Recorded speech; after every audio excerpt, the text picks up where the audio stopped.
आजही ते नांदुरकीचं झाड हलतं असं का म्हणतात वारकरी? खरंच त्या झाडाने पाहिलं का तुकोबांचे वैकुंठगमन? की ही आहे श्रद्धेची एक सुंदर कथा.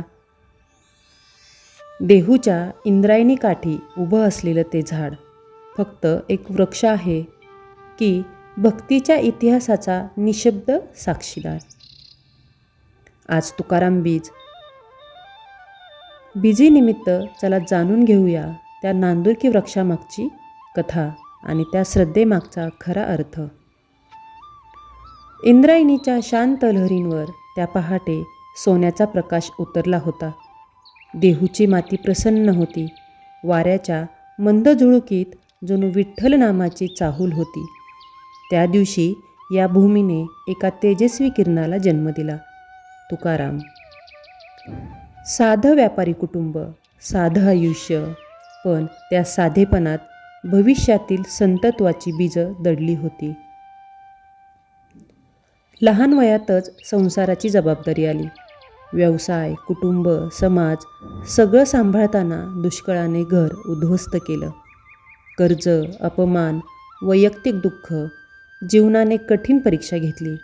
पण या वेदनांनी त्यांना खचवलं नाही, तर त्या वेदनांनी त्यांना अंतर्मुख केलं. इंद्रायणीच्या काठी बसून तुकाराम महाराजांनी शब्दांना प्रार्थना बनवलं.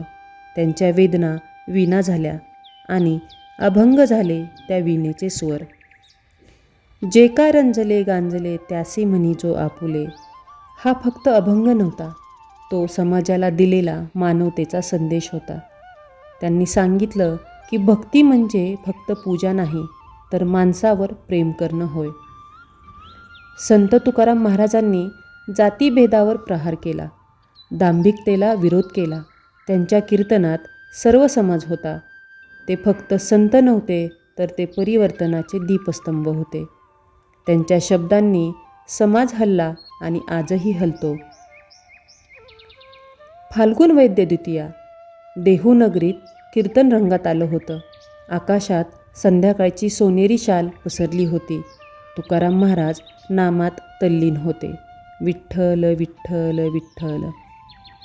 वारकरी परंपरेनुसार त्या क्षणी दिव्य प्रकाश उतरला आणि तुकोबा त्या प्रकाशात विलीन झाले.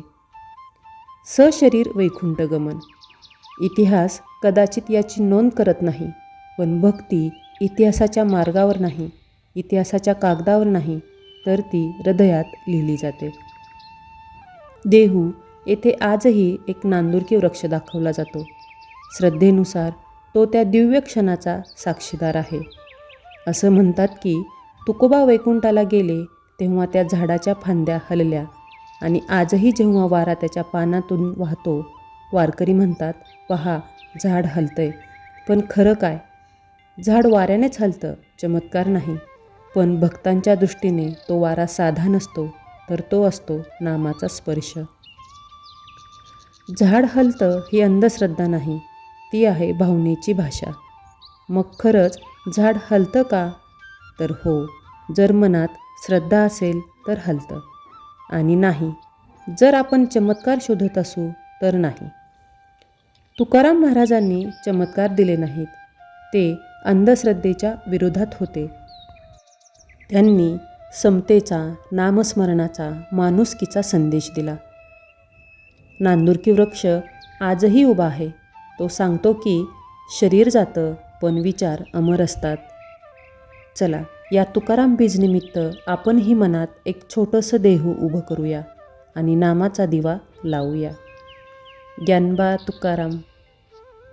धन्यवाद.